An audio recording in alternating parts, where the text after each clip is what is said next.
This video sponsored by BuyMode. இந்த ஆப்பில் நீங்கள் பர்ச்சேஸ் பண்ணக்கூடிய எல்லா ப்ராடக்ட்டும் உங்களுக்கு ரொம்ப மலிவான விலையிலே கிடைக்குது. இதில் நிறைய ஆஃபர்ஸ் அண்ட் கூப்பன்ஸ் ப்ரொவைட் பண்ணுறாங்க. ஸோ இதோட லிங்க் உங்களுக்கு டிஸ்கிரிப்ஷனில் கொடுக்குறேன், யூஸ் பண்ணி பாருங்கள். தமிழக அரசின் 9 அறிவிப்புகளுக்கு நன்றி தெரிவித்த ஆசிரியர்கள். முதல்வர் ஸ்டாலினுக்கு வைத்த வேண்டுகோள்.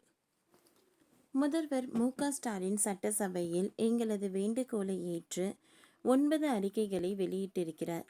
பண்டைய கால முன்பணம் 10,000 இருந்து 20,000 உயர்த்தி வழங்கப்படும். அரசு ஊழியர்களின் திருமணத்திற்காக முன்பண கடன் தொகையாக 9 லட்சம் வரை உயர்த்தி வழங்கப்படும் என்பது உள்ளிட்ட 9 அறிவிப்புகளை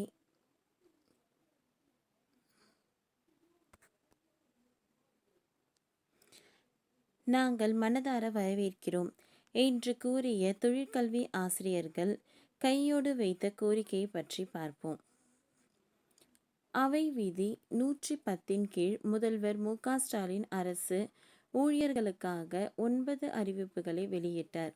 அப்பொழுது முதல்வர் ஸ்டாலின் கூறுகையில், கொரோனா காலத்தில் அரசின் நிதிநிலையில் மீது ஏற்பட்ட பெரும் சுமையின் காரணமாக நிறுத்தி வைக்கப்பட்டிருந்த அரசு அலுவலர்களுக்கான ஈட்டிய விடுப்பு சரண் செய்யும் நடைமுறையை 1/4/2026 முதல் 15 நாட்கள் வரை சரண் செய்து பணப்பலன் பெறும் வகையில் மீண்டும் செயல்படுத்தி 2025 முதல் 26ஆம் ஆண்டுக்கான நிதிநிலை அறிக்கையில் அறிவிப்பு வெளியிடப்பட்டது. இந்த அறிவிப்பை அந்த ஆண்டை செயல்படுத்தும்படி அரசு அலுவலர்கள், ஆசிரியர்கள் கோரிக்கை வைத்தனர்.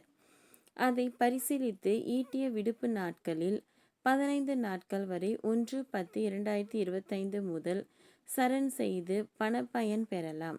இதன்படி 8 லட்சம் அரசு அலுவலர்கள், ஆசிரியர்கள் பயன்பெறுவார்கள். இதற்காக ஆண்டொன்றுக்கு ரூபாய் 3,566 கோடி கூடுதல் நிதியை அரசு ஒதுக்கீடு செய்யும். 2025 முதல் 2% அகவிலைப்படியை மத்திய அரசு அலுவலர்களுக்கு உயர்த்தி வழங்க அறிவிக்கப்பட்டது.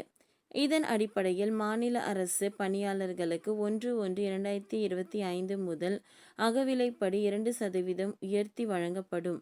இதனால் 16 லட்சம் அரசு அலுவலர்கள், ஆசிரியர்கள், ஓய்வூதியதாரர்கள் மற்றும் குடும்ப ஓய்வூதியதாரர்கள் பயன்பெறுவார்கள். இதற்காக ஆண்டொன்றுக்கு 1,252 கூடுதல்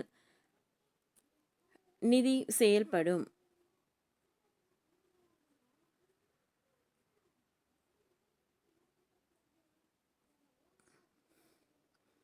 மேலும் மெல்ல கற்கும் மாணவர்களின் நலனை கருத்தில் கொண்டு அனைத்து மேல்நிலை பள்ளிகளில் தொழிற்கல்வி பாடப்பிரிவு நடைமுறைப்படுத்த வேண்டும்.